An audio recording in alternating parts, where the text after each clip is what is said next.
Bueno, chicos, buenas noches. Vamos a iniciar nuestra clase del día de hoy. Vamos a continuar por donde quedamos ayer. Eh, Antes unos anuncios parroquiales. Por favor, enviar al WhatsApp quienes van a ir presencialmente al laboratorio y quienes lo van a hacer remoto para poder alistar los equipos en laboratorio y las conexiones. Eso por un lado. Por otro lado, a WhatsApp también se les enviaron la dirección. Y mañana, por el mismo medio, por WhatsApp, se les enviará los parámetros de conexión para el laboratorio, los que lo vayan a hacer remoto. Por lo pronto les aviso que deben instalar el software AnyDesk para hacer conexión remota a un equipo y ese equipo se conectará por consola a los equipos de laboratorio, ¿vale? Dicho esto, vamos a comenzar por nuestra sección 361, que fue la sección en la que quedamos ayer.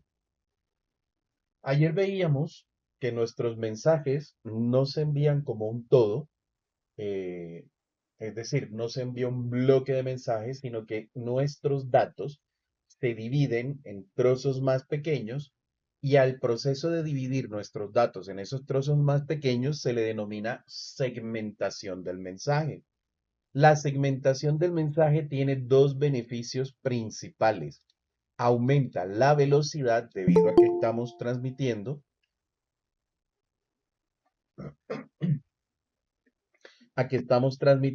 flujos de datos más pequeños, vamos a poder transmitirlos mucho más rápido y aumentamos la eficiencia. ¿Debido a qué? A que si se pierde información en el camino, se pierde un segmento, solo habrá que hacer retransmisión de ese segmento, que será una porción muy pequeña de todo nuestro mensaje.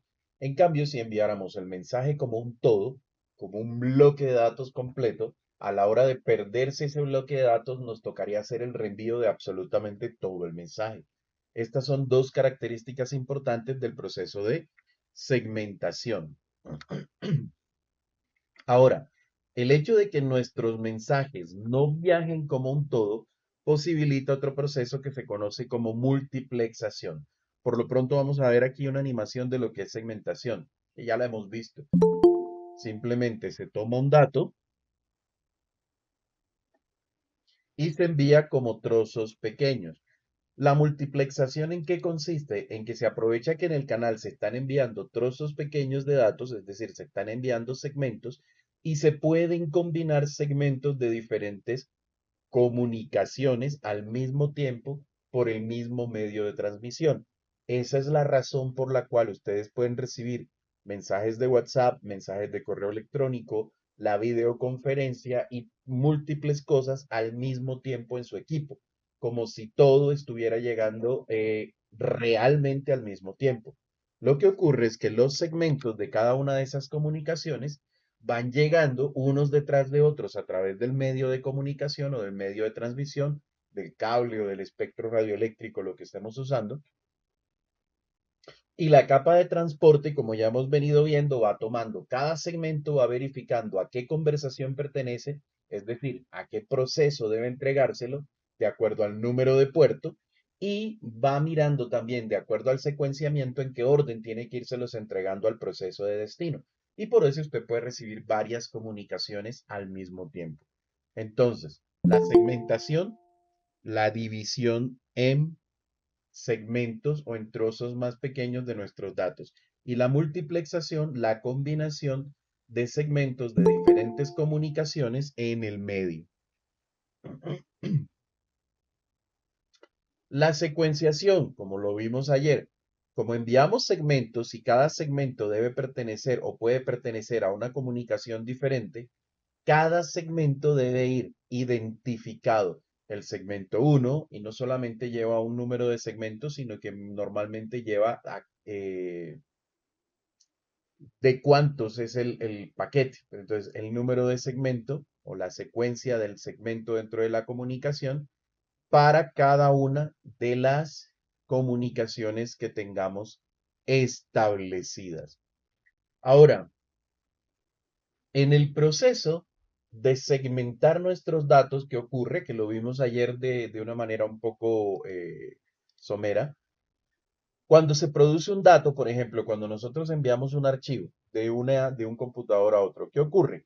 Lo que tenemos inicialmente son los datos de nuestro archivo o del correo electrónico, como dice la gráfica. Vamos a enviar un correo electrónico. Entonces, lo que tenemos inicialmente a nivel de aplicación, de nuestra aplicación, es el mensaje de correo electrónico como un todo, con lo que tenga el texto, los adjuntos, todo. Es un bloque de datos. Esos bloques de datos se dividen en segmentos, es decir, se porcionan en segmentos más pequeños para poder enviarlos a la red y se les coloca algo que se denomina el encabezado de transporte. ¿Esto dónde se hace? En la capa de transporte del stack de protocolos TCP/IP. ¿Qué protocolo lo hace? Lo hace alguno de los dos protocolos que vimos ayer, que eran protocolos de la capa de transporte, el protocolo TCP o el protocolo UDP. ¿Qué es el encabezado de transporte? El encabezado de transporte serán unos datos que se le añaden al segmento, a la porción de, no al segmento, perdón, a la porción de datos esta que habíamos tenido acá, en la que dividimos nuestro correo electrónico, se le añaden datos adicionales o se le añade una información adicional que contiene que, como estamos hablando de la capa de transporte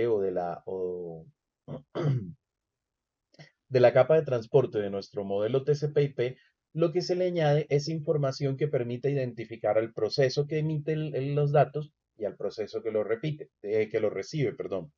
Es decir, los números de puerto, el número de puerto de origen y el número de puerto de destino. Aparte, se le adiciona la información relativa a la secuencia. ¿Qué número de secuencia tiene este segmento dentro de todos los segmentos que vamos a enviar? Y otra información adicional que veremos más adelante. Cuando nosotros tenemos un trozo de datos con un encabezado de la capa de transporte, en el que recordemos lo más importante son puerto origen, puerto destino y la secuenciación. A esto, a este pedacito de nuestros datos con ese encabezado de transporte, se le denomina segmento. Segmento se le denomina esto, un pedazo de nuestros datos con el encabezado de la capa de transporte. ¿Quiénes manejan segmentos? Los protocolos de la capa de transporte como el TCP y el UDP, tal como lo vimos ayer. Ahora, la capa de transporte, ya sea el protocolo TCP o UDP, una vez que han creado su segmento, lo pasan a la capa de Internet de nuestro modelo TCP/IP. ¿Qué hace la capa de Internet? Coge nuestro segmento que está compuesto por una porción de los datos más el encabezado de transporte y le adiciona un encabezado de red. ¿Qué es el encabezado de red? El encabezado de red es una información que se le adiciona al segmento y que contiene básicamente esa información, contiene la dirección origen y la dirección del destino, es decir, la dirección del equipo que transmite y la dirección del equipo que recibe. ¿Pero qué dirección? La dirección de red. Las direcciones de red para nosotros, para el propósito de nuestro curso, van a ser direcciones del protocolo IP, ya sea IP versión 4 o IP versión 6. Ya nosotros conocemos las direcciones IP versión 4 porque ya pues las aprendimos a trabajar, a calcular la dirección de la red, la dirección del primer equipo, del último equipo, la dirección del broadcast, aprendimos a hacer subredes y todo ese tema. Nos faltan cosas por aprender, pero digamos que ya las conocemos. Entonces, cuando nuestro segmento tiene dirección IP origen y dirección IP destino, más alguna otra información que colocan los protocolos de Internet, tenemos lo que se conoce como un paquete. Entonces, ¿quiénes manejan paquete? Los protocolos de la capa de Internet. ¿Qué son cuáles dentro de los que conocemos en este momento? Son el IP versión 4, el IP versión 6 y los ICMP versión 4 y los ICMP versión 6 dentro de los que conocemos en este momento.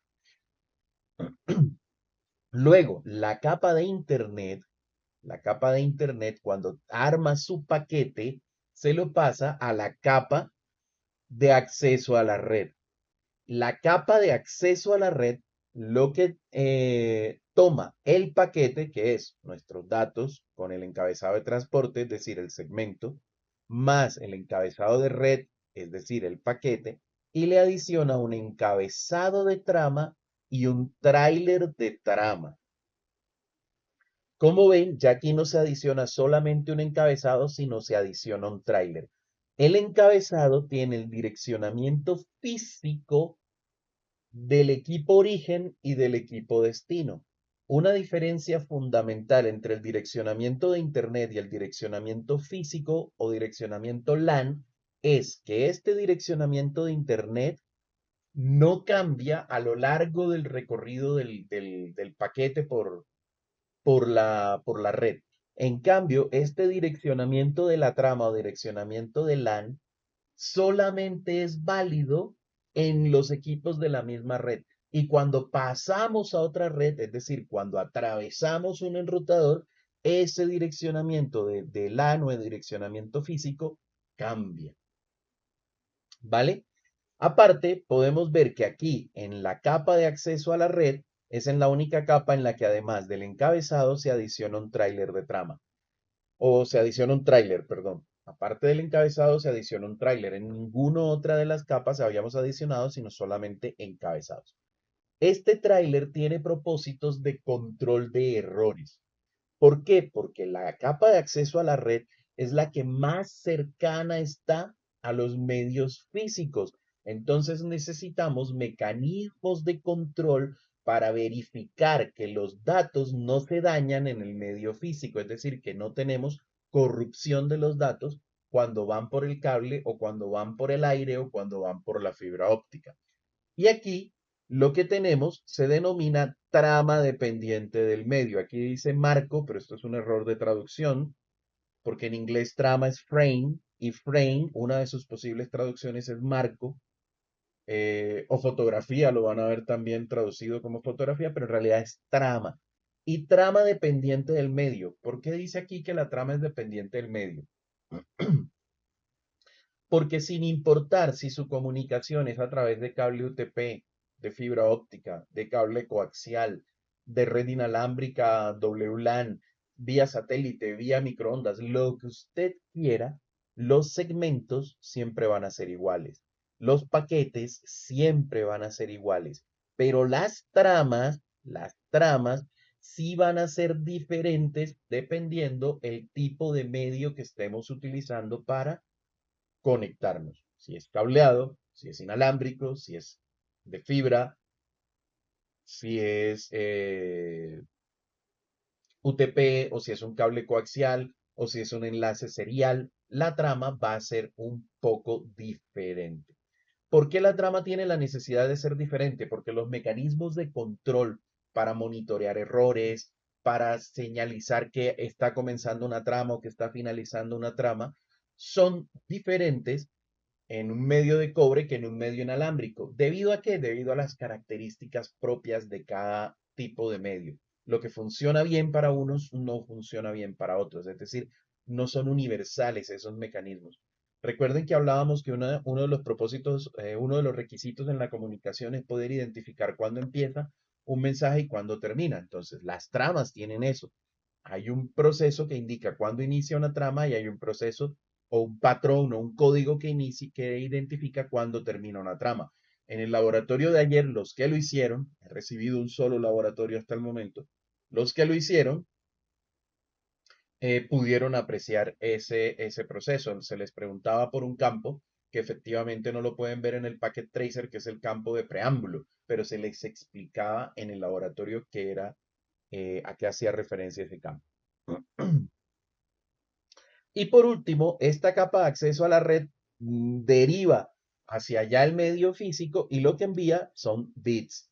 Bits que representan los unos y ceros, que al final van a representar los datos de nuestro correo electrónico. Aunque aquí en este momento tendríamos los datos de un pedacito de nuestro correo electrónico, más el encabezado de transporte, más el encabezado de red, más el encabezado de trama y el tráiler de trama. Eso sería lo que tendríamos aquí que va a viajar por el medio de transmisión. ¿Dudas o inquietudes allí?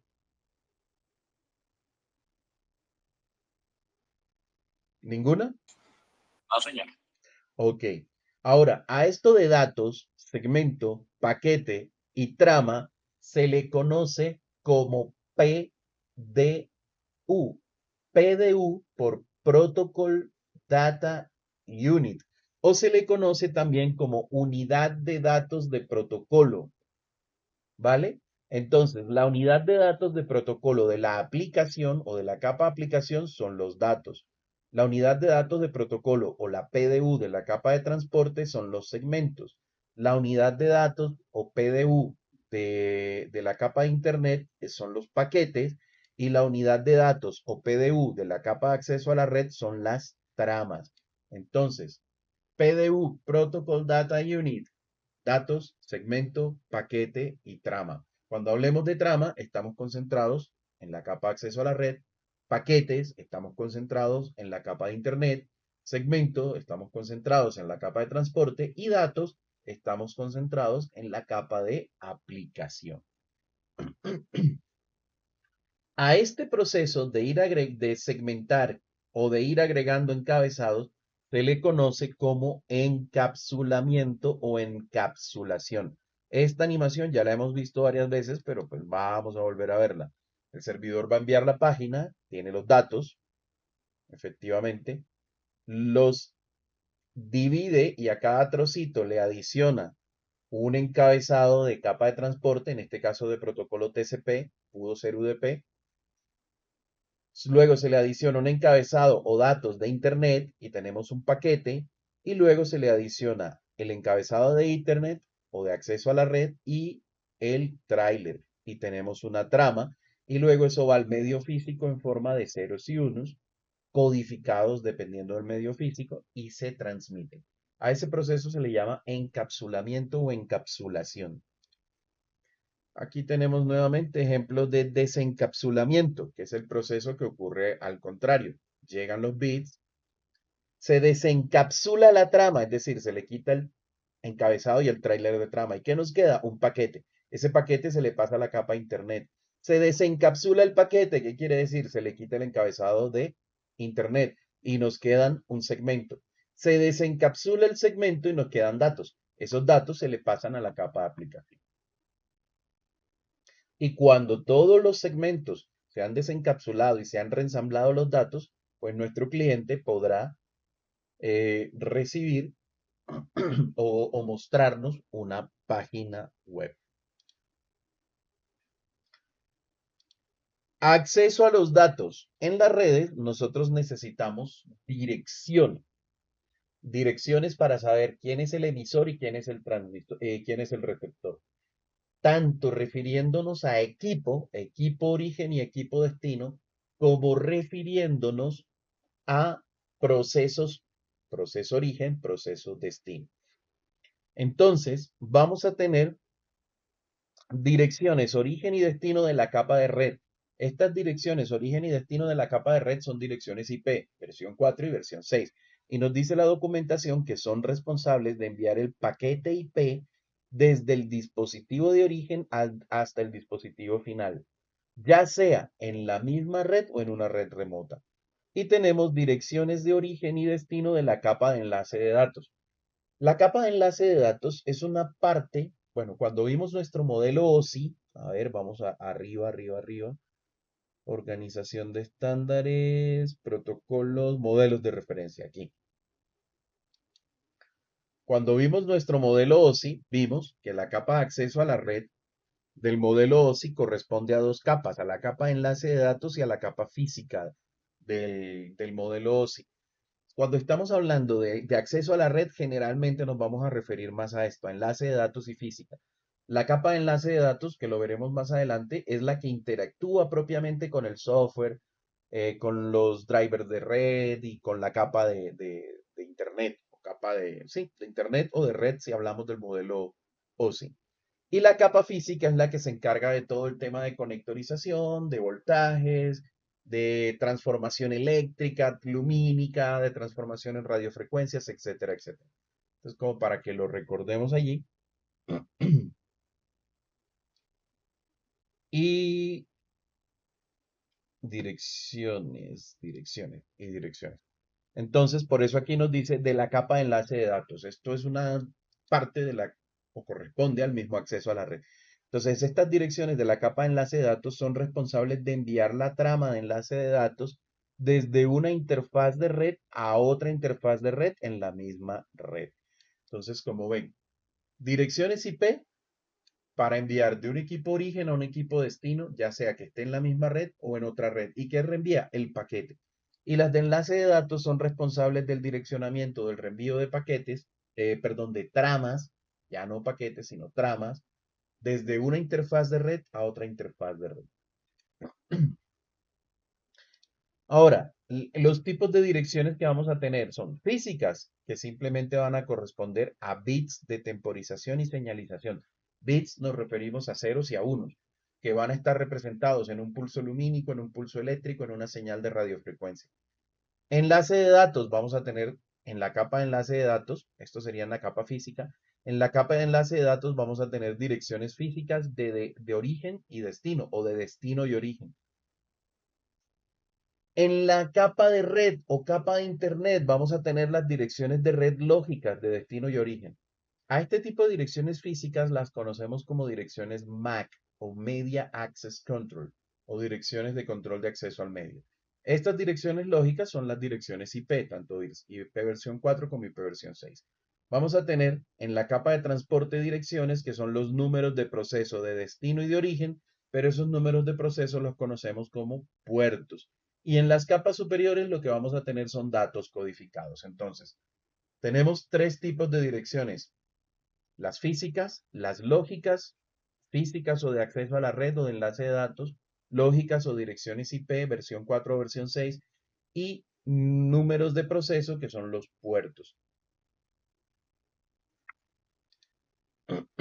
Hasta allí vamos bien, tenemos dudas, ninguna por lo que oigo. Ok. Entonces, los paquetes IP, cuando hablamos de la dirección lógica de capa 3, contienen dos direcciones: la dirección IP de origen y la dirección IP de destino, y representan básicamente al equipo que transmite y al equipo que recibe. Entonces, como vemos, desde aquí, desde el equipo donde se origina el mensaje, hasta el equipo de destino, nuestro paquete va a permanecer igual. Va a tener una IP de origen, que va a ser la IP del equipo que transmitió, y una IP de destino, que va a ser la IP del equipo que debe recibir. Si nosotros vemos, aquí tenemos una red, dos redes, la red que está entre R1 y R2, y tres redes, la red donde está conectado el servidor web. Recuerden que cada vez que cruzamos un servidor, un router, estamos en una red totalmente diferente. Entonces, esta sería una red, esta sería otra y esta sería otra. Nuestro paquete IP permanece igual en la primera red, en la segunda red y en la tercera red.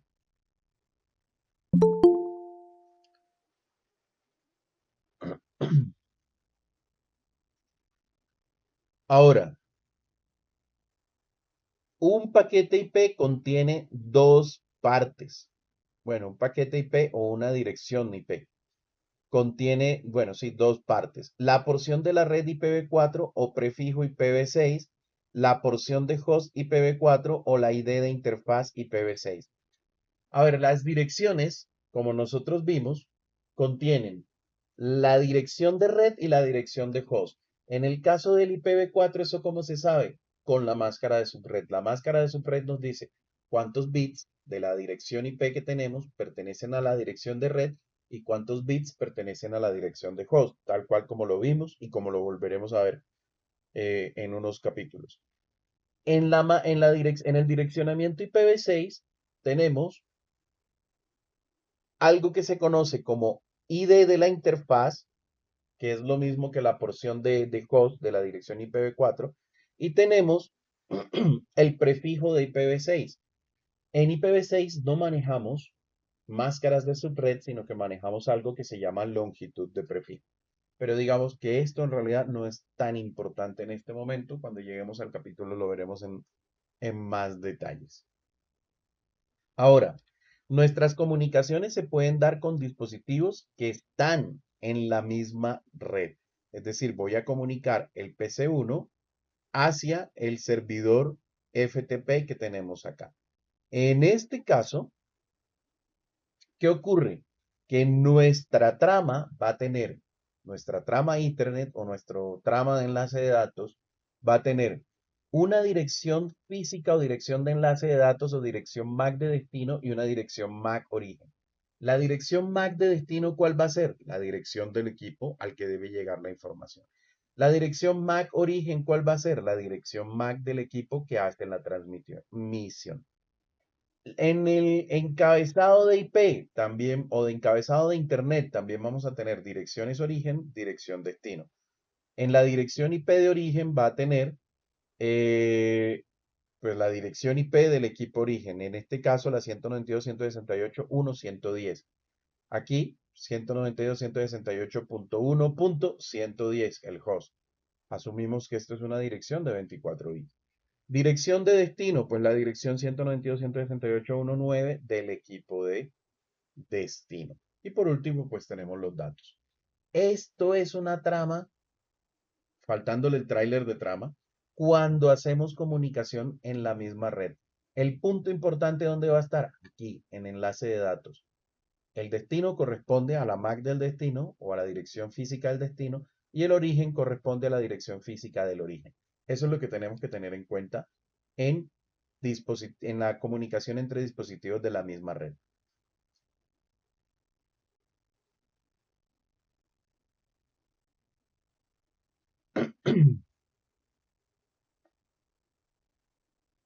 Bueno, esto es exactamente lo mismo. Dispositivos en una red remota. ¿Cuál es la diferencia cuando el dispositivo está en una red remota? Se los expliqué cuando hablábamos de IP. Cuando un equipo determina que el destino está en una red remota, ¿y recuerdan cómo lo hace? Comparando su dirección IP con la dirección IP del destino.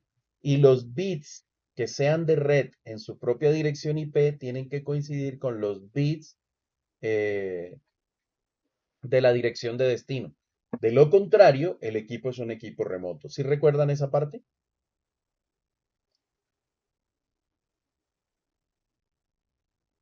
¿Sí la recuerdan? Chicos, se fueron, están ahí. No, No, por señor. mi parte no. No la recuerdan. Ok, vamos a No, mirarla. señor. Vamos a mirarla un momento.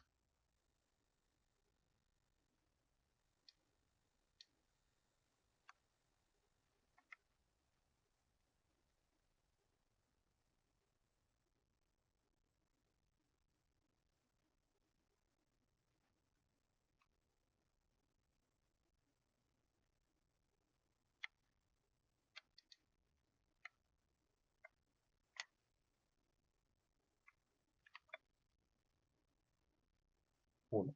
Estos son los posibles valores de los bits en un octeto cualquiera.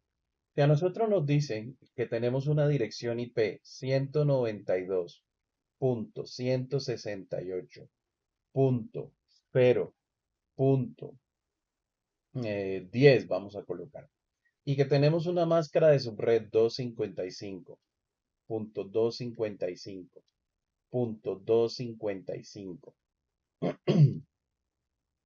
Punto cero, vamos a ver, punto cero, lo que eso nos está indicando esto es, y si recordamos, que todos los bits que están en uno en la máscara de subred pertenecen a la dirección de red. Todos los bits que estén en uno aquí pertenecen a a la dirección de red. ¿En dónde? En la dirección IP que tenemos aquí arriba.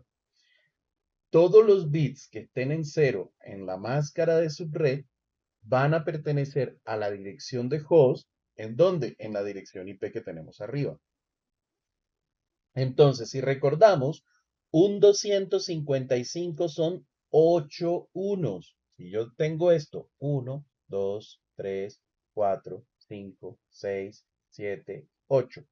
Esto es igual a 255. ¿Qué quiere decir? Que 8 bits, estos 8 bits, este 192 completo pertenece a la dirección de red.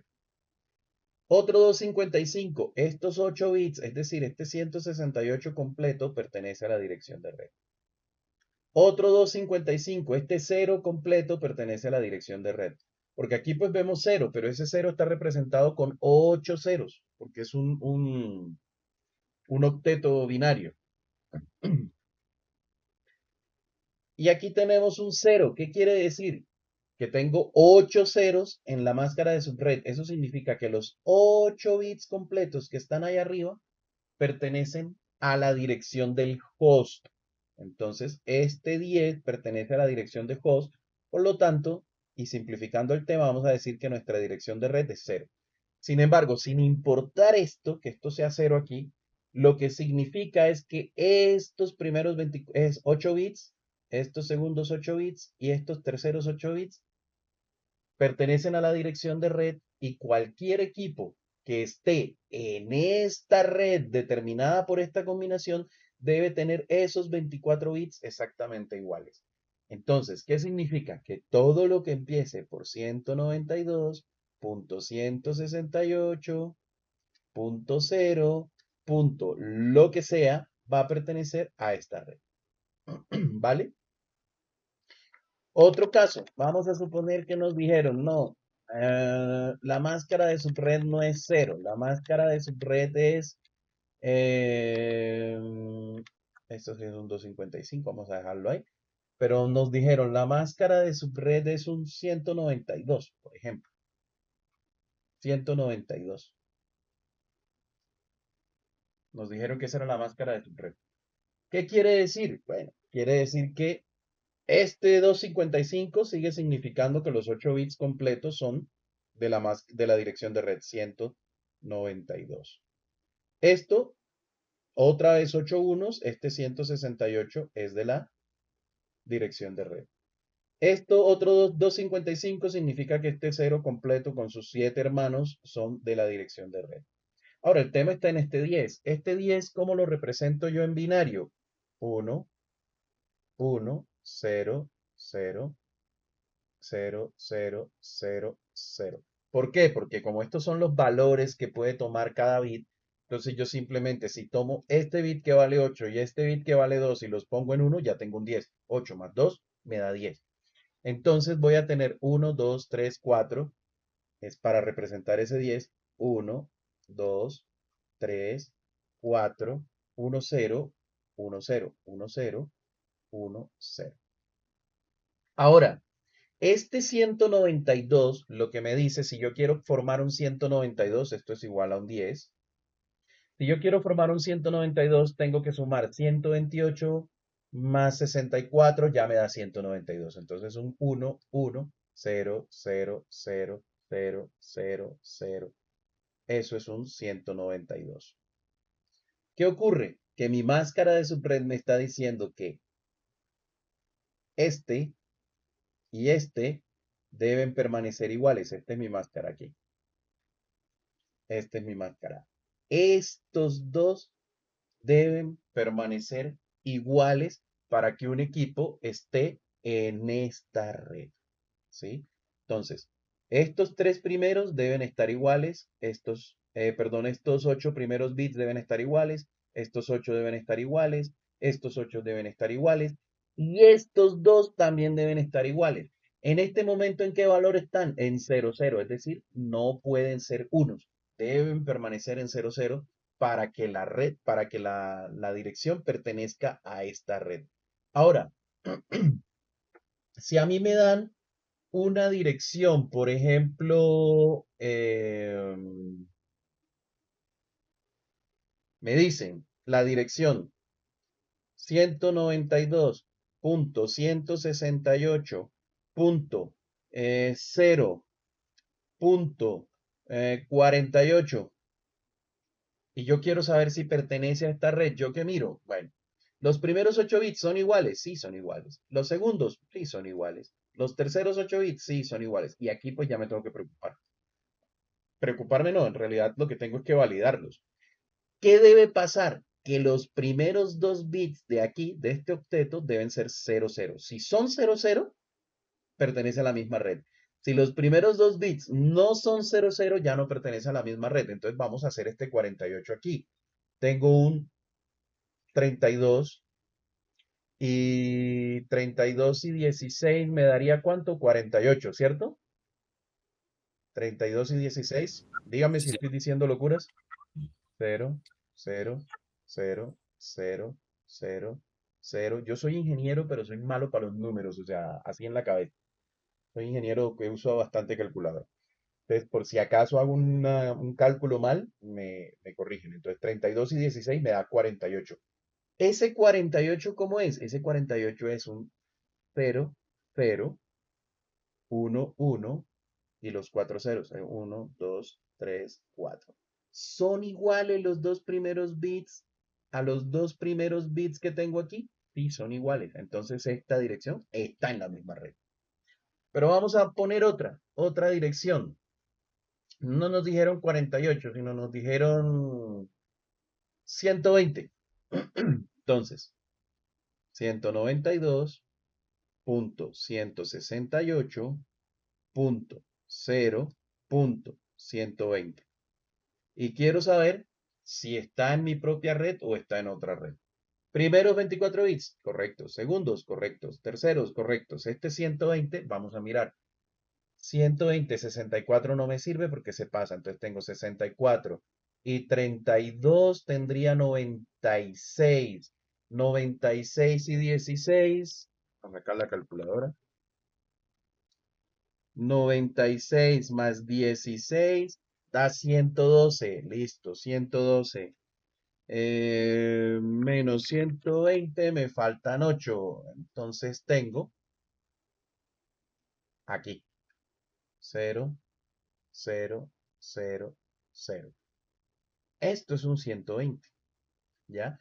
Cuando yo miro ese 120 que me dice que esto es, lo puedo convertir como 0, 1, 1, 1, 1 y tres ceros más, ya inmediatamente yo veo que los dos primeros bits ya no son iguales, porque debían ser 0, 0 y ahora es 0, 1. En este caso, ya yo puedo determinar que definitivamente esta dirección está en una red remota. Así lo hace la máquina. Y aunque así es difícil para nosotros, es fácil para la máquina. Para nosotros lo más fácil es que nos dijeron que es 192 y nosotros decimos, 192, un 192 está aquí. El último bit en 1 es un 64, eso quiere decir que mis redes cambian de 64 en 64, entonces yo tengo una primera red que es 192.168.0.0, la siguiente .0.64, la siguiente es .0.64 y 64, 128, y la siguiente es .192 y ya. Esas son mis cuatro redes, porque luego de esto ya vendría un 256 y una red 256 no existe. Los números van de 0 a 255. Entonces, si a mí me dicen el 48, yo estoy en la red, estoy en mi IP10. Y me dicen el 48, uy, el 48, sí, el 48 estaría aquí antes de la siguiente red. Por aquí estaría el 48 si está en mi red. Me dicen el 120. Uf, el 120, no, el 120 ya está por aquí. En algún lado aquí está el 120. Entonces, este ya no es mi red. Este sí, este no. Sería la manera de hacerlo nosotros. Pero las máquinas lo hacen así, de esta manera, convirtiendo todo a binario y comparando el número de bits que tienen que ser iguales. ¿Sí quedó claro el tema? sí, Sí, señor. señor.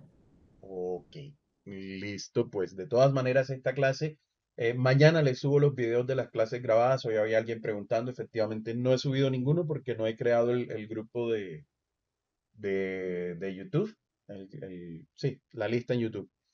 Mañana los creo y las subo y las empiezo a subir y les envío el link de la lista.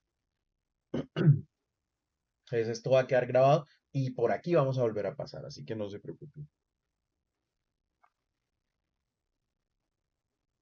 Entonces,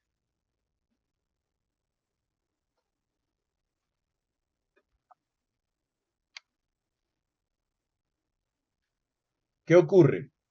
Que cuando nosotros, el equipo determina que el destino está en una red remota, que es el caso que estamos viendo, direccionamiento en capa de red, cuando es una red remota, cuando el destino, perdón, el equipo cliente, el equipo origen determina que el destino está en una red remota, como en este caso, nos estamos comunicando con un servidor que es 172.16.1.99, cuando mi dirección IP es 192.168.1.110, aquí, fuera de los bits que fuera, ya vemos que no se parece en nada esta dirección a esta. Ya, o sea, aquí cualquier comparación nos va a decir que definitivamente no está en la misma red.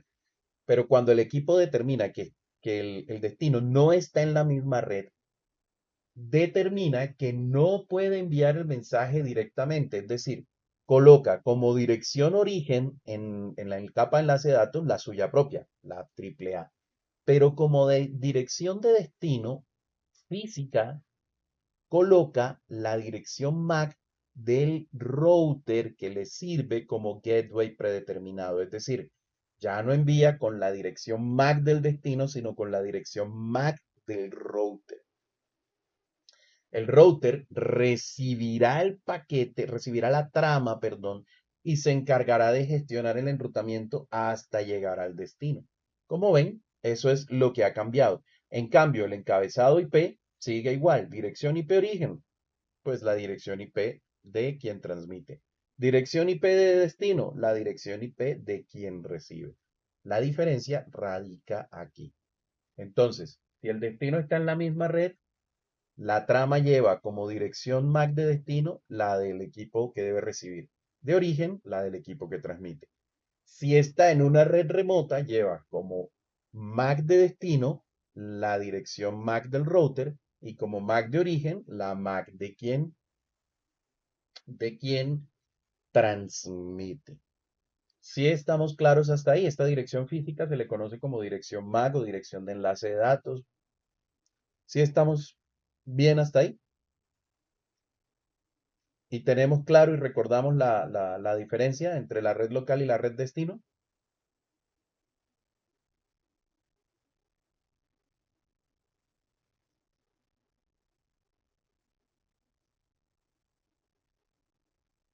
Chicos, Sí, señor. ok, bueno.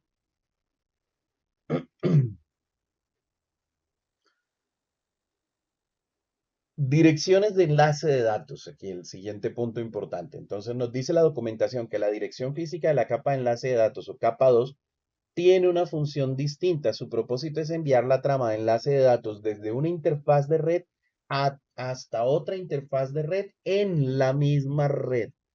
Antes de que un paquete IP se pueda enviar a través de una red conectada por cable o inalámbrica, se debe encapsular una trama de enlace de datos de modo que pueda transmitirse a través del medio físico. Entonces, si nosotros miramos aquí en esta transmisión que tenemos acá, estamos viendo cómo se da la transmisión hacia una red remota, pero desde el equipo de origen hasta el router. ¿Qué tenemos? Que tenemos que la NIC de origen y la NIC de destino son la NIC es Network Interface Card o la tarjeta de red, eso lo vimos creo que en la primera clase. Tenemos como dirección de origen la dirección de la NIC o de la interfaz de red del equipo que transmite. Dirección de destino, la dirección de la interfaz del router. En cambio, en el encabezado IP tenemos dirección origen y dirección destino. Ahora, cuando vamos de router a router, es decir, este enlace de aquí la dirección IP de origen y la dirección IP de destino cambió, es decir, el mensaje salió de aquí y está cruzando este router, va de este router a este router. Aquí, la dirección IP de origen y la dirección IP de destino, perdón, siguen exactamente igual, la del equipo que transmite y la del equipo que recibe.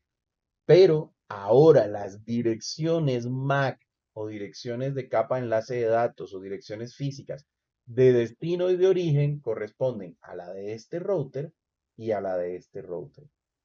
Y cuando llegamos al tercer paso, es decir, ya llegó a este router y está cruzando hacia el servidor, dirección IP de origen y dirección IP de destino permanecen exactamente igual como eran al principio, pero la MAC de destino y la MAC de origen son la de este router como MAC de origen y la MAC de destino es la de este servidor web.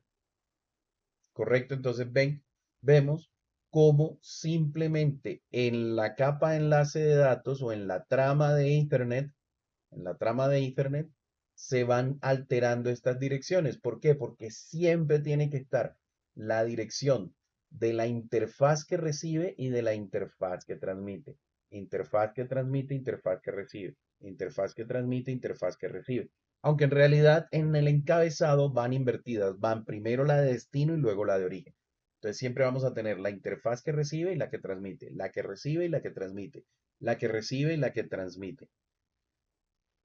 En el encabezado IP, en cambio, siempre vamos a tener primero la que transmite y luego la que recibe. Esto es importante que lo recuerden.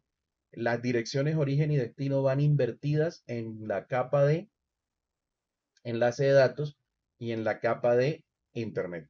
En la de enlace de datos o de acceso al medio va primero la de destino y en la de Internet va primero la IP de origen. Y recordar que son direcciones diferentes, ¿no? Estas son direcciones MAC y estas son las direcciones IP.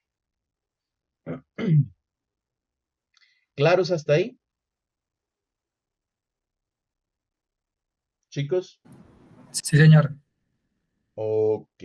Esta práctica de laboratorio, chicos, consiste en instalar un analizador de protocolos de red que se denomina Wireshark. No la vamos a hacer aquí, pero les recomiendo que la hagan. Y si tienen dudas o si algo no les funciona, me pueden consultar por WhatsApp.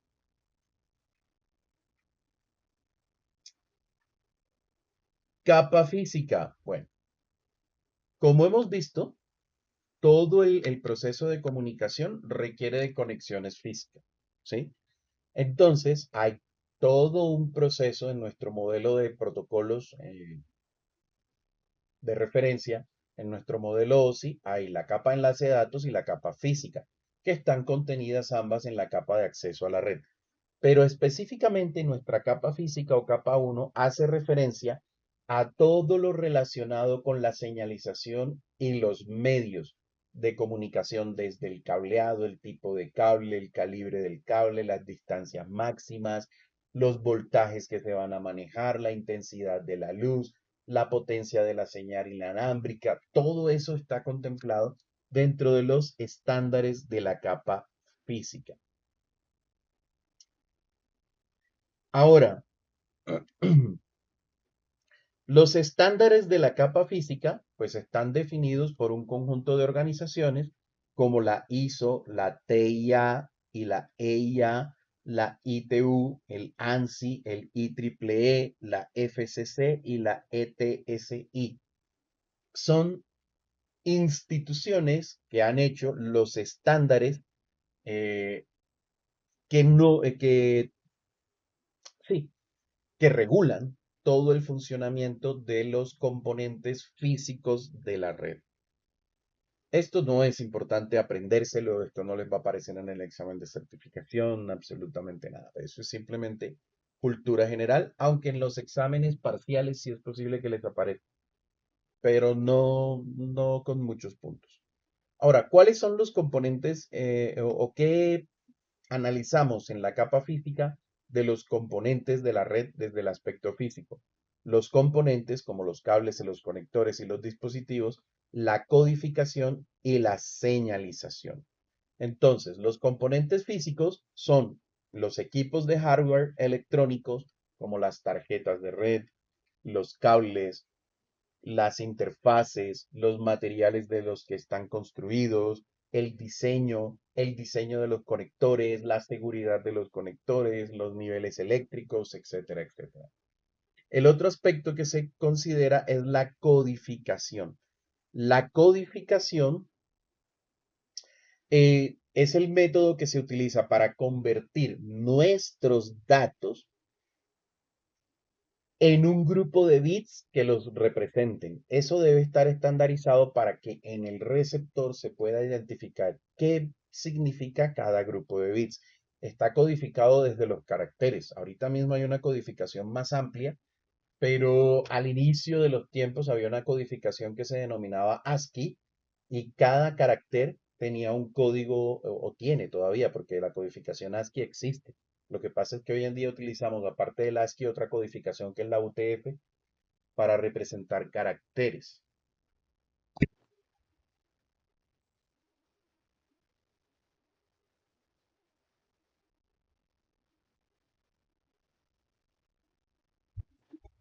La codificación ASCII representaba los caracteres del alfabeto, principalmente el alfabeto inglés y algunos caracteres de otros alfabetos y algunos símbolos especiales, con valores que iban de 0 a 255. Después se creó, sí, de 0 a 255.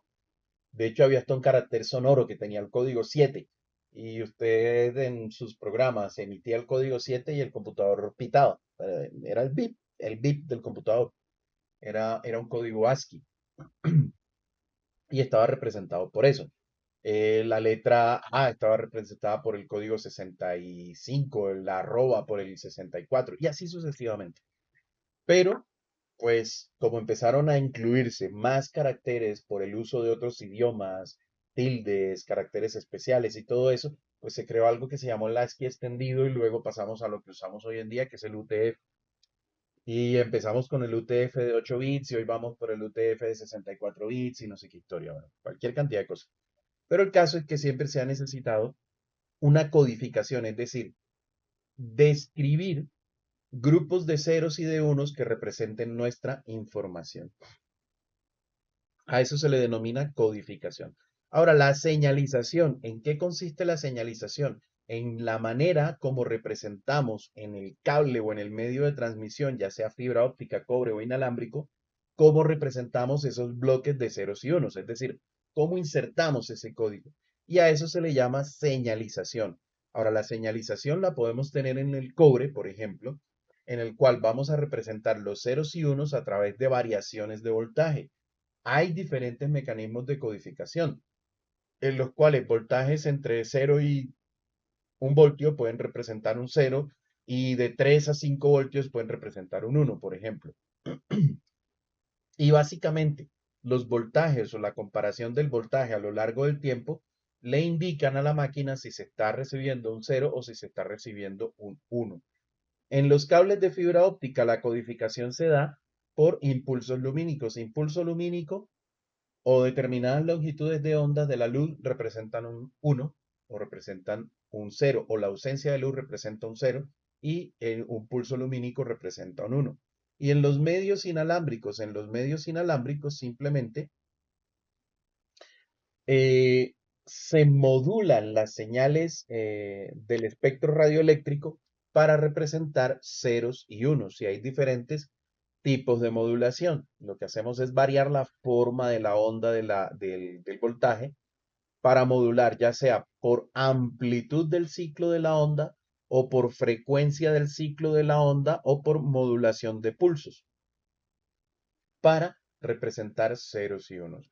Esto es bien interesante, pero pues excede un poquito el ámbito de este curso explicar cómo funciona esto. Pero el caso es que a cómo representamos ya a nivel físico el 0 y el 1, que componen, o los ceros y los unos que componen nuestro código en la codificación, se le conoce como señalización. Y aparece otro concepto importante, que es el concepto de ancho de banda. ¿Qué es el ancho de banda? Es la capacidad que tiene un medio para transmitir información en un periodo de tiempo. Generalmente ese periodo de tiempo es el segundo. Ahora, ¿de qué depende ese ancho de banda o qué puede afectar ese ancho de banda? Las propiedades de los medios físicos, es decir, qué tan bueno o malo sea el cable, qué tanto ruido eléctrico haya en el medio, qué distancia tenga el medio de transmisión. Entonces, las propiedades del medio de transmisión van a determinar el ancho de banda máximo que puedo tener. Y las tecnologías seleccionadas para la señalización y la detección de señales. Son cosas que pueden afectar el ancho de banda. Ahora, ¿en qué unidades medimos el ancho de banda? El ancho de banda lo medimos en una unidad básica que es el bit por segundo. Bits por segundos, es decir, haga de cuenta un 0 o un 1 por segundo. ¿Cuántos ceros o unos podemos enviar por segundo a través del medio que estamos utilizando y con los equipos que estamos utilizando para poner esa información en el medio y tomarlo del medio? y de acuerdo también a la distancia que tenemos entre emisor y receptor. Entonces esa unidad básica es bit por segundo y básicamente corresponde a un 1 o a un 0 transmitido por segundo. Kilobits por segundo o kbps se refiere a 1000 bits por segundo. Megabits, 1 millón de bits por segundo. Gigabits, 1 millón de millones de bits por segundo. Y terabit, bueno, ya aquí tenemos un billón de bits por segundo. Tenemos allí en ese tema. Las medidas más usadas son, bueno, kilobit se usa todavía, pero en realidad las más usadas son megabit y gigabit. Son las que más vamos a estar usando. Ahora, cuando hablamos de ancho de banda, hay una terminología asociada y hace referencia a la latencia, el rendimiento y la capacidad de transferencia útil. ¿La latencia qué es? La latencia se refiere a la cantidad de tiempo que toman la información en hacer el recorrido o en transferirse desde un punto hasta otro, incluidos los retardos que tenga esa transmisión. De hecho, cuando hablamos de latencia, generalmente hablamos de un tiempo completo al cual asumimos como, o al cual tenemos la percepción en la cabeza de que hace referencia al retardo.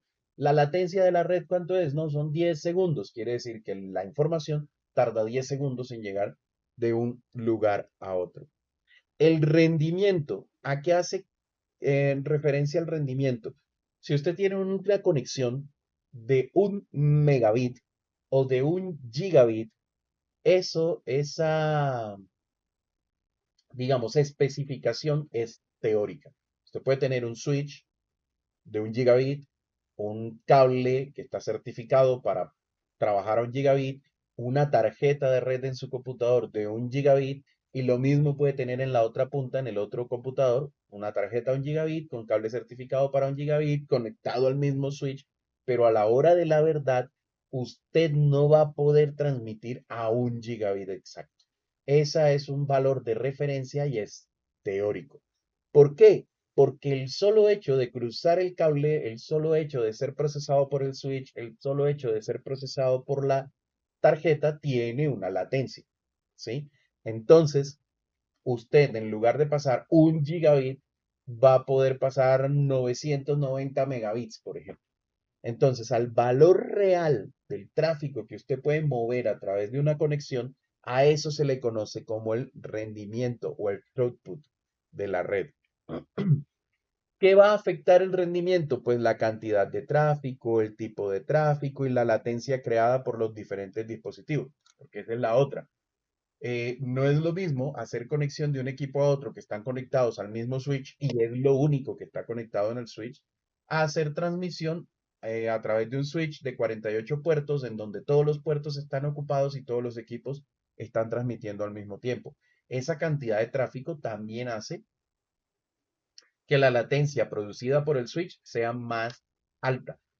Otra cosa, generalmente vamos a transmitir a un switch que está conectado a otro y ese a otro y ese a otro y de pronto a un router y de ese router a otro switch y de ese switch a otro equipo. Entonces, nuestro ancho de banda teórico se va a ver disminuido en lo que vamos a conocer como el rendimiento, y el rendimiento se va a ver afectado por el tipo de tráfico, por la latencia y por la cantidad de tráfico.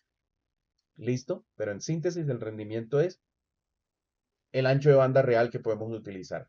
La latencia es la demora de pasar la información de un lado a otro. Y el ancho de banda es la cantidad teórica de datos que podemos mover o de bits que podemos mover en una conexión. Y tenemos el good put bueno, sí, el good put o la capacidad de transferencia útil. ¿A qué hace referencia la capacidad de transferencia útil? Esto ya no va a depender solamente de los medios, sino de los protocolos que utilicemos. Estamos en el 426. Vamos a devolvernos nuevamente a por acá, por acá, por aquí. Ejemplos de unidades de datos de protocolo. Aquí. aquí. Si nosotros vemos, estos son nuestros datos, ¿sí? Y este es un pedazo de nuestros datos. Pero aquí se añadió información, el encabezado de transporte. Aquí se añadió más información, el encabezado de red. Y aquí se añadió más información, el encabezado de trama y el tráiler de trama. A todo esto que son los encabezados y al tráiler se le conoce como la sobrecarga de los protocolos. Y la carga útil realmente es solo este pedacito, nuestros datos, nuestro pedacito de datos, que es lo que estamos cargando o llevando envuelto en el tráiler, en el encabezado de transporte, en el encabezado de red y en el encabezado de trama. Entonces, esto va a ser la carga útil, nuestros datos. Y lo otro va a ser sobrecarga de protocolo. Y en el 426, terminología de ancho de banda, en el 426 nos aparece esto de capacidad de transferencia útil. La capacidad de transferencia útil es con los medios y los protocolos que estoy usando, cuántos datos, pero datos que me interesan, es decir, no datos de control de la red, ni de direccionamiento, ni de gestión de errores, ni de nada de eso, sino los datos de mi archivo, de mi correo, de mi video, de mi canción MP3, de lo que sea que esté transmitiendo, qué cantidad de esos datos puedo transmitir a través de la red. Y a eso se le conoce como capacidad de transferencia útil. Hasta allí tenemos preguntas, dudas, inquietudes. No, no, señor. Ok. Cableado de cobre. Estamos viendo nuestra capa física, ¿no? Y todo lo que hemos visto es de nuestra capa física. Vamos a tener diferentes tipos de cableado, pero el cableado de cobre es el cableado más popular. Cuando hablamos de cableado de cobre, no solamente hablamos de UTP, hay diferentes tipos de cableado de cobre. Pero en síntesis, la mayoría de los cableados de cobre, sí, la mayoría, porque hay algunos que no tienen una de estas características, tienen como ventajas que son fáciles de instalar, es decir, son fáciles de implementar, generalmente son económicos, pero como desventaja tienen que son susceptibles a problemas ocasionados por la interferencia electromagnética y por la interferencia de radiofrecuencia. ¿Alguien aquí es ingeniero en telecomunicaciones o algo por el estilo?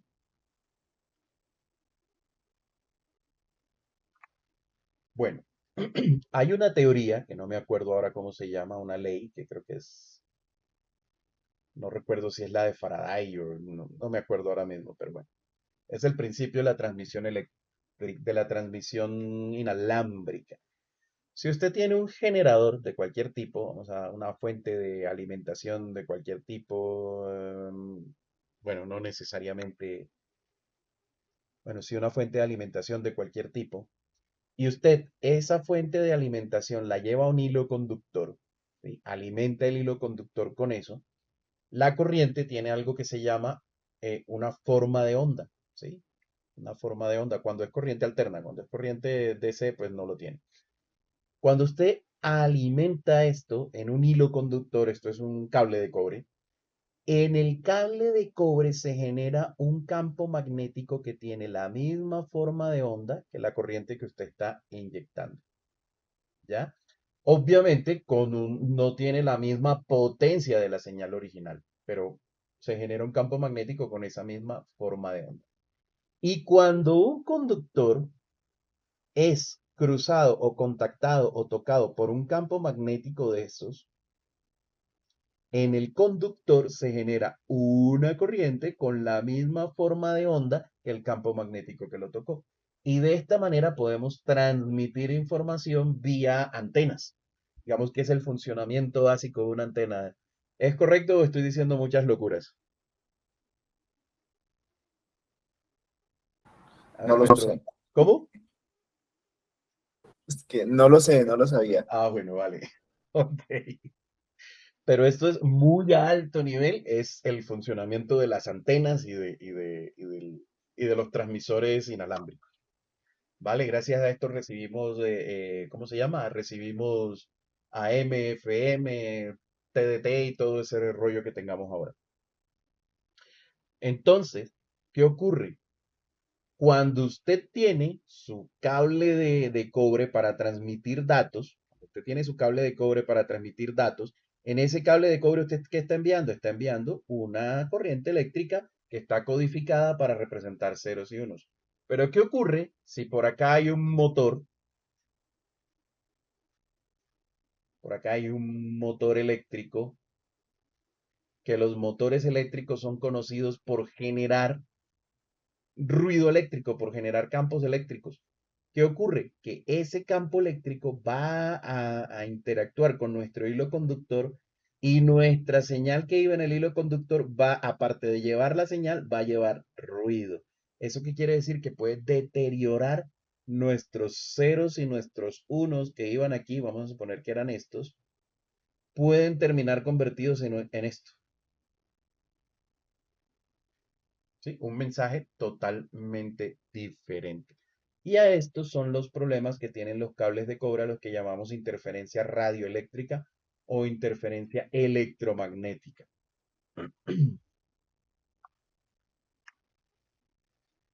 Y listo. Entonces, estos dos factores afectan la interferencia electromagnética y la interferencia de radiofrecuencia afectan nuestras señales en los cables. Y hay otro tema que es el crosstalk. El crosstalk es la interferencia que genera, como estamos transportando corriente de alguna manera, si sean bajos voltajes y lo que sea, en nuestros conductores, cuando tenemos varios de nuestros cables muy juntos, entonces el campo electromagnético que se genera en un conductor puede inducir interferencia en otro conductor. A eso se le conoce como crosstalk. ¿Listo? Y aquí tenemos un ejemplo del tema. Aquí estamos. La señal que estamos transmitiendo, la transmitimos de esta manera en nuestro sistema, ¿cómo se llama? En nuestro, en nuestro medio de transmisión. Ya se me fue la paloma. En nuestro medio de transmisión, pero esta señal está alterada, como lo vemos aquí, se transforman nuestros ceros y nuestros unos y aquí tenemos una recepción con un bit alterado. Un solo bit alterado, pero ya el mensaje no es el mismo, ya tenemos problemas. Esto nos ocurre con los medios de cobre, aunque se han planteado soluciones para eso. Y tenemos los tipos de medios de cobre. El cable de par trenzado o UTP por Untwisted Pair. Unshelled Twisted Pair, en realidad esa U es de unshelled, de sin blindaje. Twisted de trenzado y pair de pares. Estos cables de par trenzado vienen así trenzados específicamente ¿para qué? Para cancelar el crosstalk. Resulta que la señal de este hilo va trenzada, perdón, la señal de ruido que pueden meter estos hilos en el uno al otro se cancela. ¿Por qué se cancela? Porque como el cable está trenzado, es como si usted le metiera una ecuación digamos, le sumaron uno y le restaron uno. Entonces, al final no hizo nada en la ecuación. Eso más o menos es lo que ocurre cuando nosotros trenzamos los cables.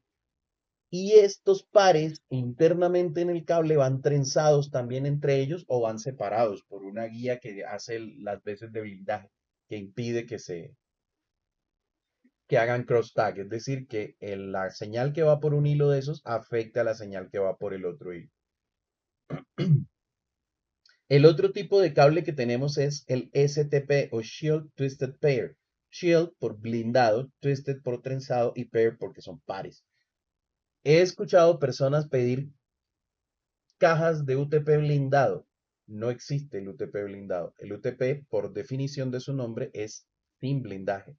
Lo que existe es un cable que se llama STP, que es un cable blindado que trae una mallita, una coraza protectora que lo protege de la interferencia radioeléctrica o la interferencia electromagnética externa. Y del crosstalk se protege a través de su propio trenzado. Y tenemos el cable coaxial. El cable coaxial es otro medio de cobre anteriormente muy utilizado en redes domésticas cuando utilizábamos en el stack de protocolos de Novell Network, por ejemplo, las redes Novell. eran con unas interfaces que eran con cable coaxial, ¿sí?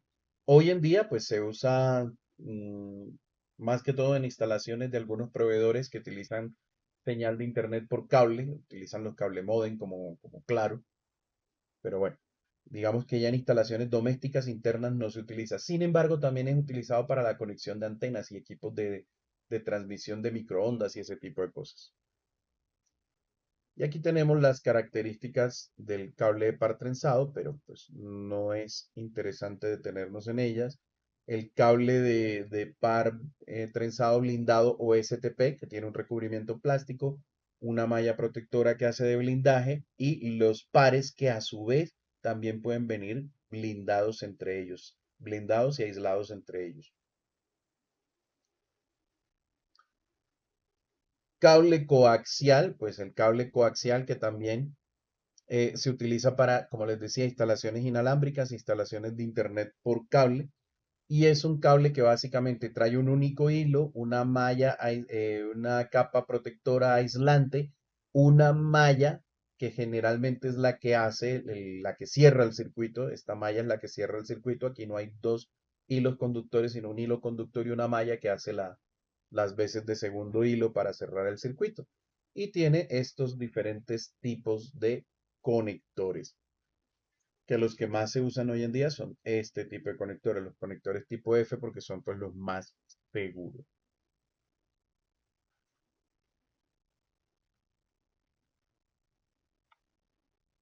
Propiedades del cableado UTP, ahora sí, más en detalle.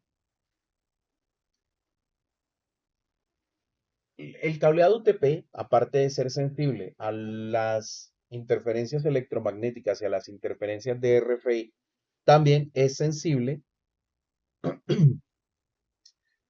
eh,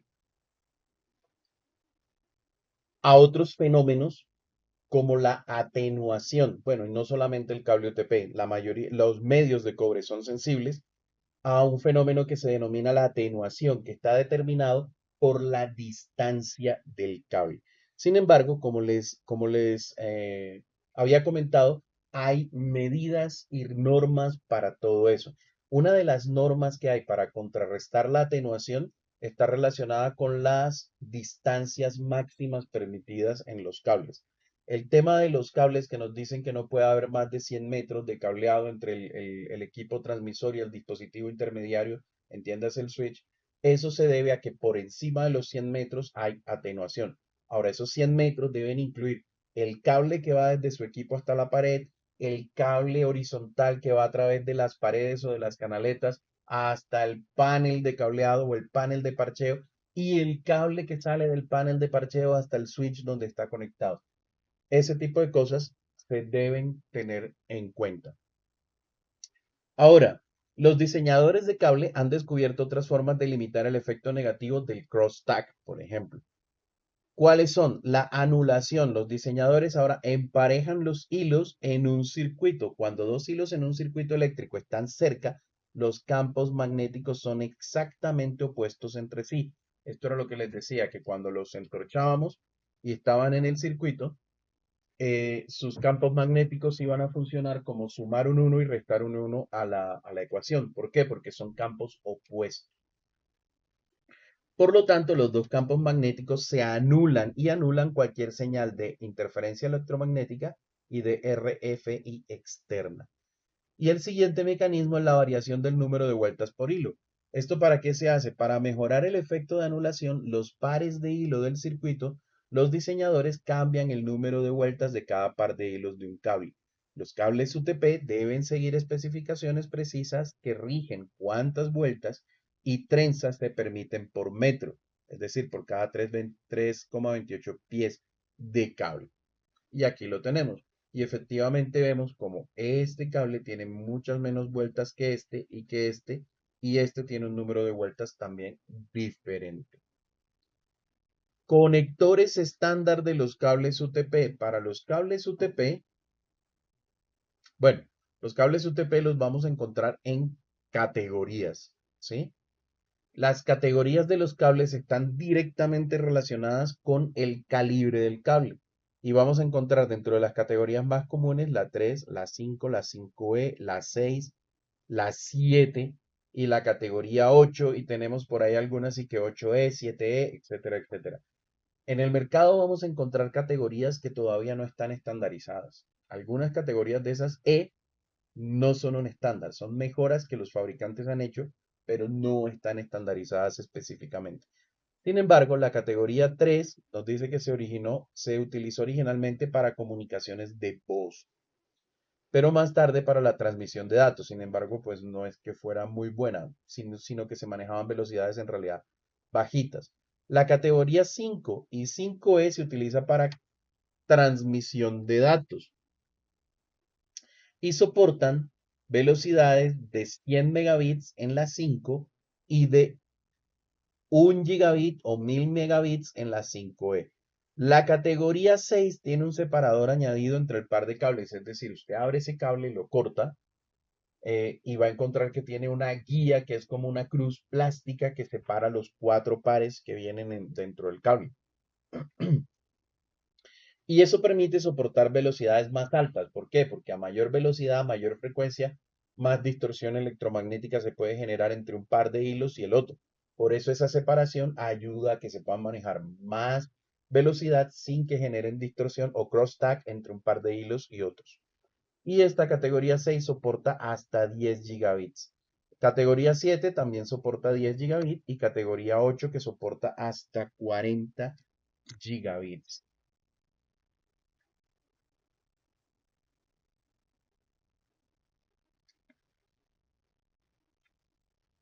Ahora, cableados UTP. Cuando hablamos de cables UTP, e incluso en el Packet Tracer, también vamos a encontrar que hablamos de straight y cross, o cable UTP directo y cable UTP cruzado.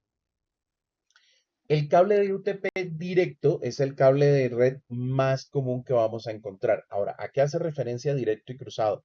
A la manera como están conectados los conectores del cable.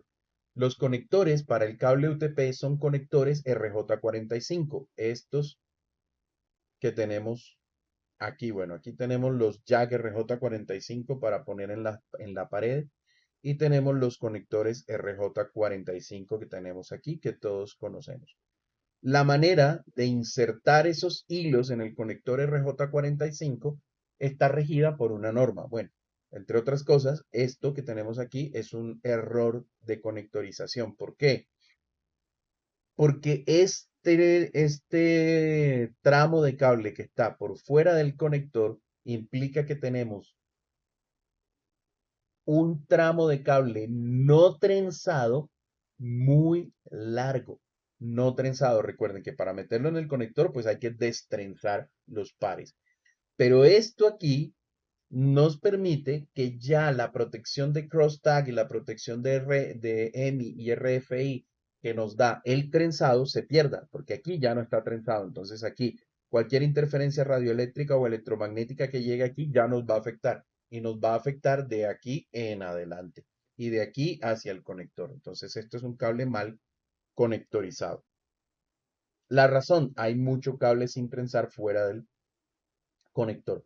Esta cubierta plástica debe quedar dentro del conector. Pero entonces hay normas para establecer esos cables y son normas dadas por la EIA-TIA, o sea, por la EIA y la TIA, esos dos institutos. Y nos hablan de la norma A y la norma B. Y básicamente se refiere a los colores a cómo organizamos los colores de los cables en el conector. Por ejemplo, ahí tenemos el blanco naranja naranja, blanco verde azul, blanco azul verde y blanco café café, en el caso de la norma B. En el caso de la norma A, pues tenemos otra distribución de colores. Ahora, ¿cuál norma es mejor? En realidad es independiente, ¿sí? Por ahí había discusiones de que si con norma A funcionaba más rápido, con norma B funcionaba mejor, pero en realidad eso es independiente. Las dos normas funcionan exactamente igual, son simplemente normas de cableado. Ahora, un cableado directo va a tener los pines conectorizados exactamente igual en los dos extremos. Es decir, en una punta va a tener, si utilizamos la norma B, en una punta va a tener este código de colores y en la otra va a tener este código de colores también. Un cable cruzado va a tener la norma A en un extremo y la norma B en el otro extremo. Ahora, ¿para qué sirve eso? Anteriormente, cuando conectábamos entre sí dispositivos iguales, los conectábamos con cable cruzado. Y cuando conectábamos dispositivos diferentes, los conectábamos con cable directo. Iguales, por ejemplo, dos switch, cable cruzado, dos computadores, cable cruzado, dos enrutadores entre sí, cable cruzado, un computador y un switch, cable directo, un switch y un enrutador, cable directo, eh, etcétera, etcétera. Pero hoy en día la necesidad de utilizar cable cruzado o cable directo se ha eliminado. ¿Por qué? Porque hay una característica que viene tanto en las interfaces de red como en los dispositivos intermediarios, entiéndase switch, routers y demás, que se llama el auto MDIX o la detección automática del medio. Esto hace que podamos utilizar cable directo o cable cruzado y que simplemente los circuitos de los dispositivos, llámese tarjeta de red o interfaz de router, se adapten. ¿Por qué antes no se podía? Porque pues, como todo dispositivo de comunicación, todo contacto de comunicación, hay unos pines en la interfaz de red que están determinados para ser de recepción y otros pines que están determinados para ser de transmisión. Si usted colocaba dispositivos diferentes, esos pines de transmisión y recepción quedaban alineados, es decir, los de transmisión de un lado empataban con los de recepción del otro y viceversa. Si los conectaba iguales, pues incluso al principio de los tiempos se podían dañar las interfaces de red. Hoy en día, simplemente los dispositivos sensan si están siendo utilizados para transmisión o recepción y se adaptan. Entonces ya no hay problema con eso.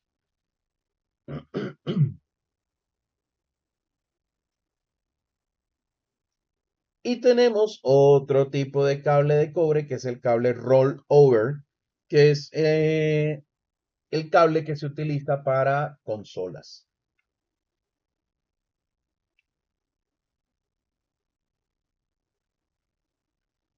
¿Dudas hasta ahí? ¿Inquietudes? ¿Comentarios?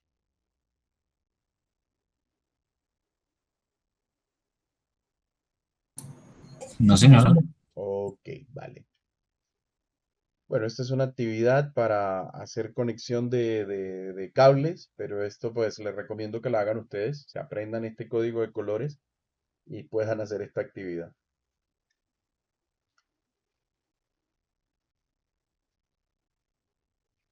El cableado de fibra óptica. El cableado de fibra óptica dentro de las características importantes que tiene es, uno, que la transmisión de datos no se hace a través de impulsos eléctricos, sino a través de pulsos de luz. Segundo, que al no utilizar impulsos eléctricos es totalmente inmune a la interferencia electromagnética y a la interferencia de radiofrecuencia. Es decir, ese problema se acaba con el cableado de fibra óptica. Ahora, un cable de fibra óptica está diseñado, vamos a ver, por aquí nos dice el cable de fibra óptica, dice, la fibra óptica es un hilo flexible pero extremadamente delgado.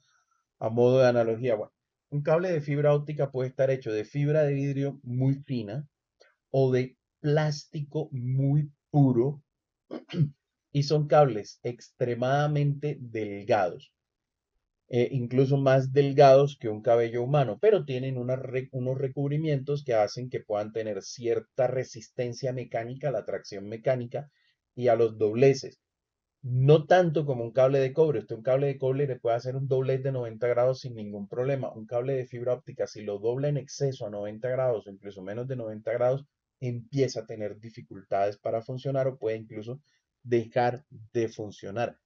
Eh, el costo y el expertise que debe haber para la instalación de la fibra óptica es lo que hace que el cable de cobre sea todavía más preferido.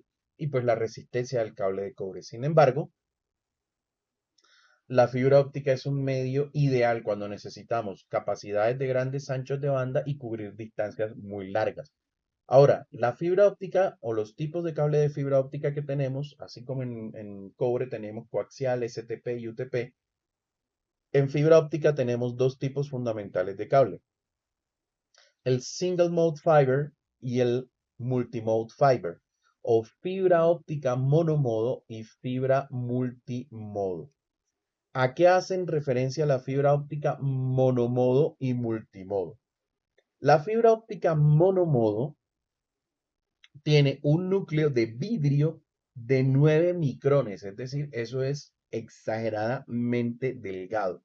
Luego tiene un revestimiento de vidrio de 125 micrones y un revestimiento de plástico o polimérico que la protege. Pero la característica fundamental de la fibra óptica monomodo es que permite transmitir por ella un solo haz de luz. Básicamente eso es. Usted puede meter por esa fibra un solo haz de luz. La fibra óptica para la luz funciona, haga de cuenta, como una tubería reflectante o una tubería que funcionara internamente como un espejo que permitiera guiar la luz por su interior. Es más o menos como funciona la fibra óptica. ¿Listo? Ahora, esta fibra que permite meter un solo haz de luz, es decir, muchos pulsos de luz, pero en una sola dirección y en un solo haz, lo que significa, perdón, tiene la ventaja o se utiliza porque ese único haz de luz puede viajar a distancias muy largas, mucho más largas que las distancias a las que puede viajar los haces de luz de una fibra multimodo. La diferencia con la fibra multimodo, ya no tenemos 9 micrones, sino 50 sobre 62 micrones, o sea, un poquito más ancho. Seguimos teniendo el revestimiento de vidrio y el revestimiento polimérico o plástico. Y la diferencia que tiene esta fibra es que en esta fibra podemos inyectar diferentes haces de luz variando el ángulo en el que se insertan en la fibra.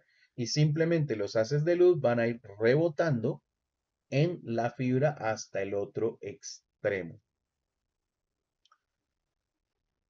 La fibra monomodo se utilizan elementos de láser para, para inyectar el haz de luz.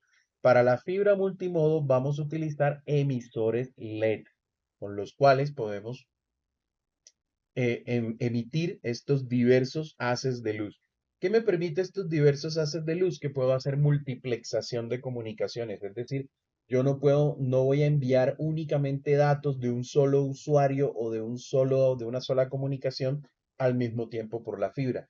Cada ángulo de estos me va a representar una comunicación diferente. Ahora, esto requiere una sincronización. Los dispositivos que reciben deben estar sincronizados para recibir en cada uno de los ángulos en los que vamos a transmitir. Ahora, esos ángulos generalmente corresponden a un estándar, entonces por eso no tenemos que preocuparnos. Los dispositivos de emisión y recepción están ya calibrados para todo eso. Con esta fibra podemos tener un ancho de banda de hasta 10 gigabits por segundo. ¿Qué otra cosa interesante hay que no se me quede por decirles de esta fibra? Bueno, con la fibra multimodo, la señal puede viajar hasta 500 metros antes de pérdida de señal o de atenuación de la señal, aunque aquí en la fibra, esto tiene otro nombre, no lo recuerdo en este momento. Dispersión de la señal, efectivamente. La dispersión de la señal o la dispersión de la luz sería el efecto homólogo en la fibra óptica a lo que es la atenuación en el cable de cobre. Aquí, en el cable de cobre, tenemos atenuación de la señal, es decir, la disminución de la potencia eléctrica de la señal a medida que el cable se hace más largo. En la fibra lo que tenemos es la dispersión de la señal, es decir, el deterioro del haz de luz a medida que viaja a través de la fibra.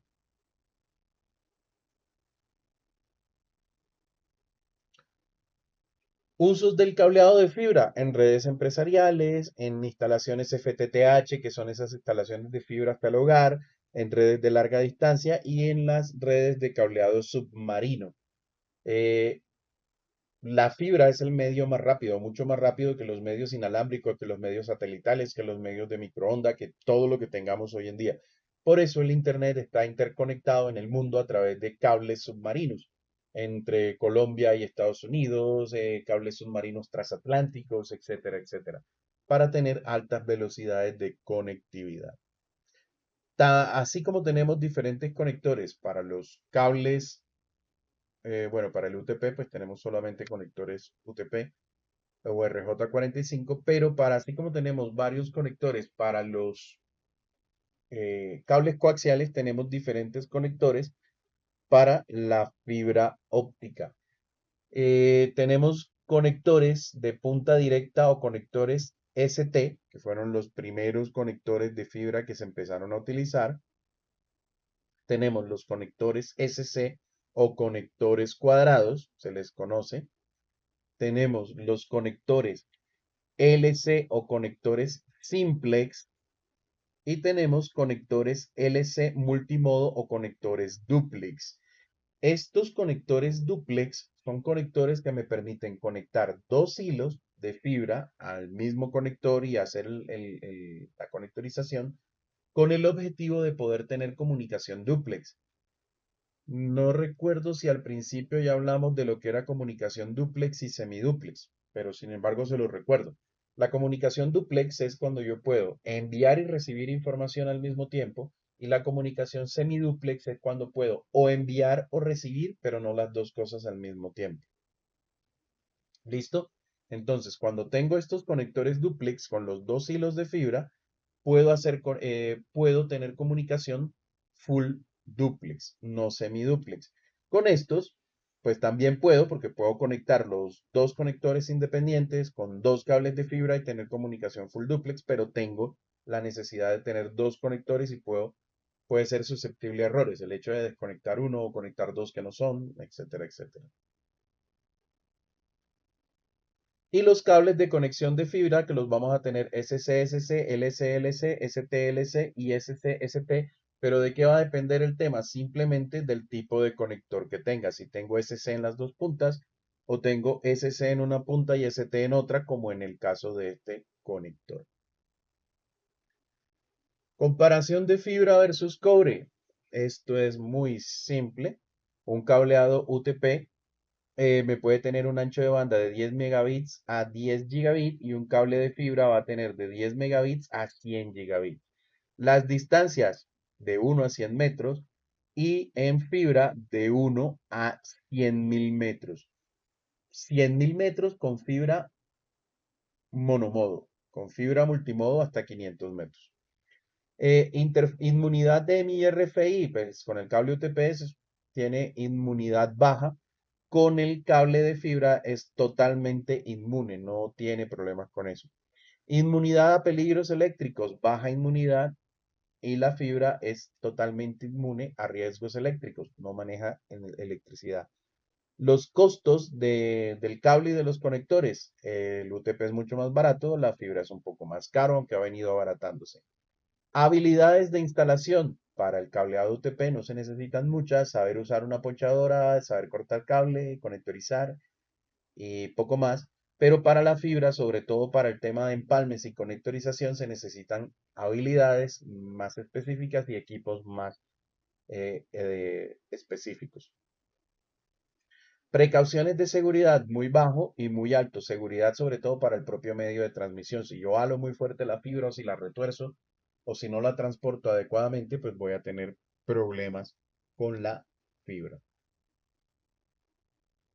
¿Dudas hasta ahí? ¿Inquietudes? ¿Alguna pregunta?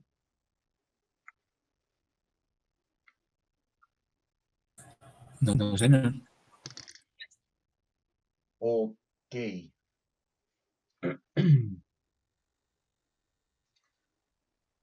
Propiedades de los medios inalámbricos. Los medios inalámbricos, pues, son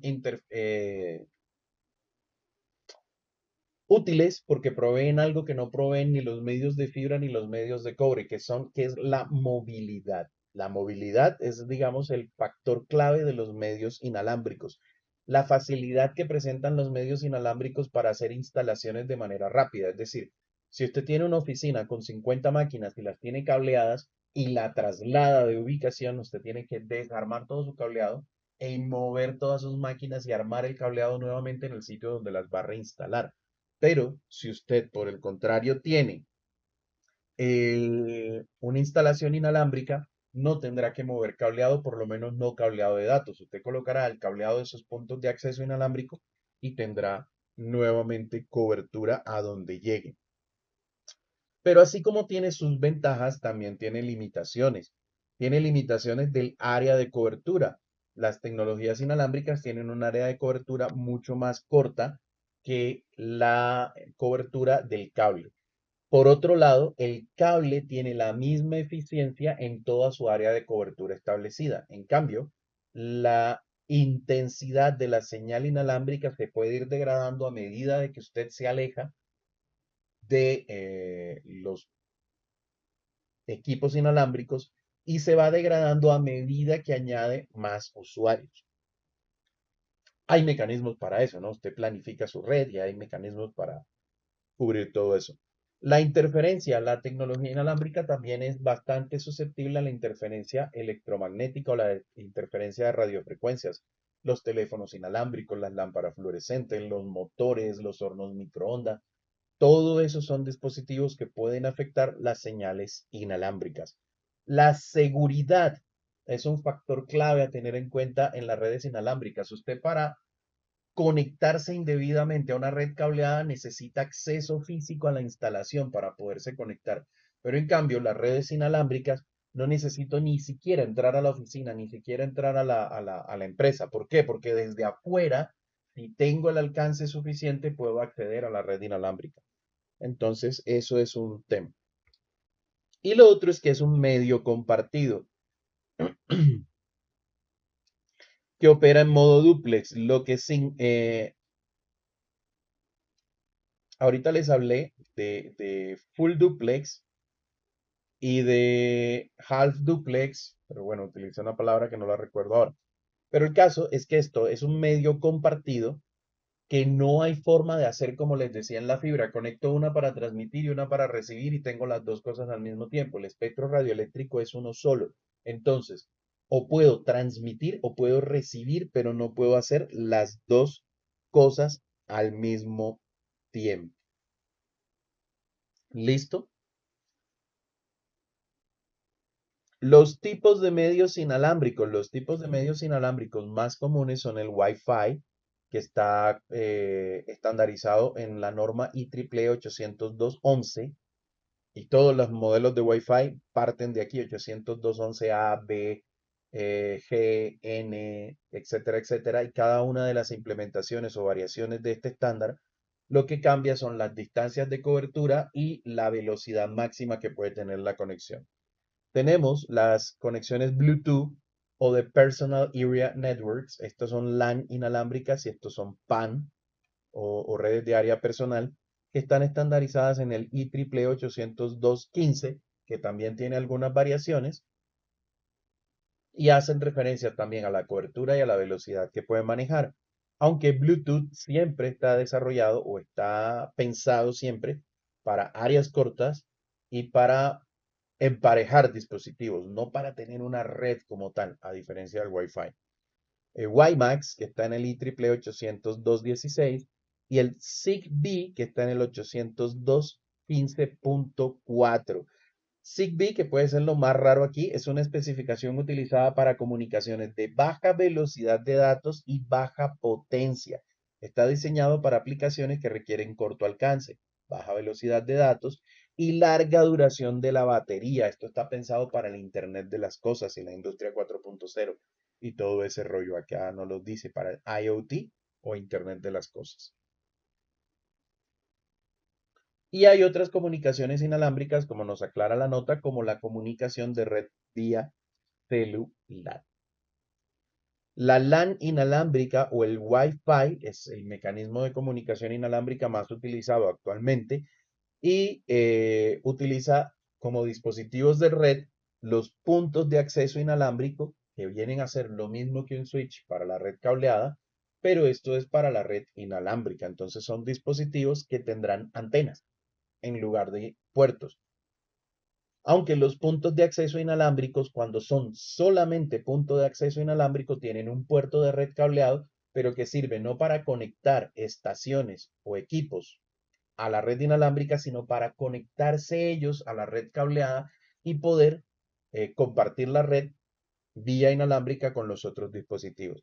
Y los adaptadores de red inalámbricos o las tarjetas de red inalámbricas, que son necesarias para que nuestra estación de trabajo, ya sea nuestro celular, nuestra tablet, nuestro televisor, lavadora, nevera, el computador, lo que sea que se conecte a la red inalámbrica, se pueda conectar. Ya no una tarjeta de red cableada, sino una tarjeta de red inalámbrica. Y aquí tenemos un ejemplo de un dispositivo, un Cisco Meraki, que es un dispositivo de inalámbrico que tiene pues sus dos antenas. Más adelante vamos a ver específicamente tecnologías inalámbricas y vamos a ver los tipos de antena, los tipos de dispositivos inalámbricos, la configuración inalámbrica avanzada, configuración inalámbrica empresarial, doméstica, las claves de seguridad de la red inalámbrica. Todo eso lo vamos a ver más adelante en otro módulo. Entonces, de hecho, todo esto que estamos viendo, que es como muy por encima, muy de alto nivel, muy como descriptivo, pero nada profundo, es porque cada una de estas cosas tiene un capítulo detallado o más adelante, ¿vale? Y ahora sí, para finalizar nuestro módulo 4, nuestro capítulo 4, vamos a hacer este Packet Tracer 465. Chicos, sistemas numéricos, de esto ya vimos algo, vimos binario y decimal. Léanse este capítulo ustedes solos, por favor. Y la próxima semana vamos a ver capa de enlace de datos, switching de Ethernet y capa de red. ¿Listo? Lo vamos a ver muy rápido y vamos a pasar a resolución de direcciones. Esto lo vamos a ver muy rápido y vamos a pasar a resolución de direcciones. Configuración básica de un router ya lo vimos, asignación de direcciones IPv4 ya lo vimos, pero sí vamos a mirar, bueno, en asignación de direcciones IPv4 vamos a mirar VLSM, que no lo hemos visto, y vamos a mirar IPv6, que es bastante interesante. Esperemos que nos alcance la otra semana para ver todo eso.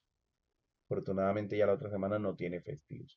Entonces, por favor, hoy, para salir un poquito de la teoría, que es bastante ladrillosa, vamos a hacer este Packet Tracer, conectar a una LAN cableada e inalámbrica. 465. Les recuerdo mañana el laboratorio a las 6:30, los que vayan a ir presencial, los que no van a ir presencial, conectarse vía tener instalado el AnyDesk y estar pendientes del WhatsApp. Por favor, les recomiendo que me envíen nuevamente por WhatsApp quiénes van a estar remotos, quiénes van a estar presencial y quiénes no van a estar, ¿vale? El que no pueda asistir, que nos diga si es posible desde hoy mismo, no puedo asistir, para mañana preparar la topología bien. Y les recuerdo también, por favor, señores, los que me deben laboratorios. Los laboratorios que me envían son el soporte que tenemos para no ponerlos a hacer todos los exámenes de todos los módulos. ¿Vale? Porque si no me entregan esos laboratorios, tocaría que presentaran absolutamente todos los exámenes y ganaran absolutamente todos los exámenes. Y ustedes solo van a presentar un trío o 4 exámenes por cada módulo. ¿Listo? Tengo Listo, una señor. consulta Sí. para mañana práctica sobre ese nombre Anidex. Desafortunadamente, en el sitio donde yo trabajo, la red tiene restricciones con Anidex. Vale. Entonces, ¿qué van a hacer? Las personas que no puedan asistir o que no se puedan conectar porque no tienen el AnyDesk o no lo pueden instalar o tienen restricciones, la topología que van a hacer allá se las van a enviar en una foto o incluso se van a poder conectar por Cisco Webex también y van a poder ver en vivo lo que está pasando ahí en el laboratorio. Esa topología, esa misma topología, me la deben hacer en Packet Tracer para que me la envíen, ¿vale? Ok, Pero pero sí, igual, ujú, igual lo que te dice, o sea, uno se puede conectar para ver e sí, ir claro. haciendo. Sí, claro, y le avisas al ingeniero Guillermo que no puedes usar el NIDES, que solamente vas a ver la práctica, Ok, ¿vale? Entonces, hagamos este laboratorio, el 465, por favor.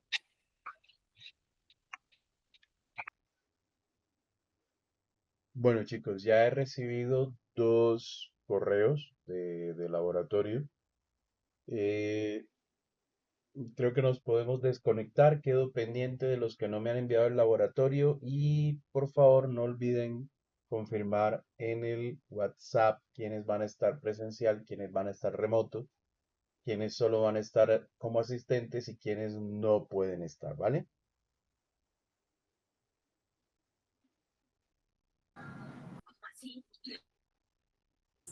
Ok, profe, muchas gracias. Hasta luego. Bueno, señores, que tengan una Gracias, hasta feliz luego. noche.